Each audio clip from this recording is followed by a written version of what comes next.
Time now for Media Watch with James Creedon. James, hello. Good evening, Nadia. You're starting us off with one of the emblematic photos found on the web of these UK riots. That's right, it's all of the UK riots at the moment, and it is the dominant topic in the UK media. So we'll have a look at a photo that's been on, I think it was on the front page of a number of UK papers this morning and websites. If we could just pull that one up. It's London riots, a photograph taken by Amy Weston. It shows a woman in Croydon. It's an incredible shot. You see her jumping from a building in Croydon that was burning, this in a southern suburb of London, leaping into the arms of one of the security services or a fireman below. So it's an incredible photo. It sort of captures the chaos really that has gripped London. And if we go online, I suppose the big topic of conversation is how social media such as Twitter and mobile phones such as Blackberries are being used to organise the rioters, to get them together to meet at such and such a tube station. And if we can see, there's a tweet here issued by David Lammy, if you can issue a tweet. Immediate action needed. Londoners cannot have another evening like last night. Tonight, BlackBerry Messenger clearly helped rioters outfox the police, suspend it. Now, the thing is with Blackberries, the messages are encrypted, or they can't be hacked basically into. So it's very difficult for the police and the security services to monitor exactly what's going on. So calls for that to be suspended. Now, I suppose the other big thing with social media is they're not just being used to organise rioters, they're being used by looters to gloat about basically what they've robbed. And you can see a photo here of this guy. Stash. Right, of all the, I suppose, CDs and DVDs that he's managed to get. Even, I with think his that's photo weight-building material there. You see, I think it's protein shakes that he's robbed.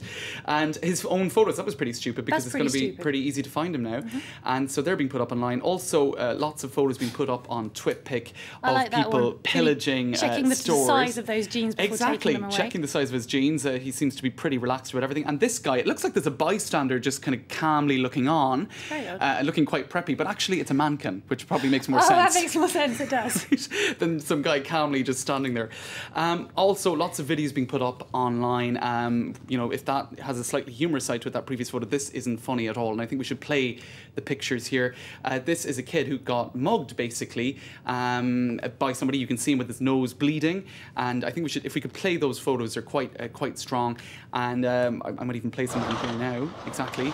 And so you see somebody coming to his rescue, picking him up, and you know, he's bleeding heavily from the nose, and then somebody comes up behind him, opens his backpack and starts stealing him, and the guy who is helping him to stand up also goes into his backpack. So it's a sort of, I suppose, emblematic of the mindlessness that much of the media is talking about, just absolute loss of law and order in every possible way. Now, if we go back online, another example of how social media is being used is the police, in fact. Yes, because they've also been using it. Absolutely, and you can see here on Flickr, London Disorder Operation Withern, as it's being known, and they've uploaded photos from CCTV cameras across the city. You can see one here where this guy has apparently been looting, and so the police are calling for people to identify these faces. But it's not just the police, it's also members of the public have been collating and putting together photographs that they have taken. You can see here the Tumblr website Catch a Looter, and also a lot of support actually for the Metropolitan Police, who have been widely criticised in recent times, especially after the phone hacking scandal.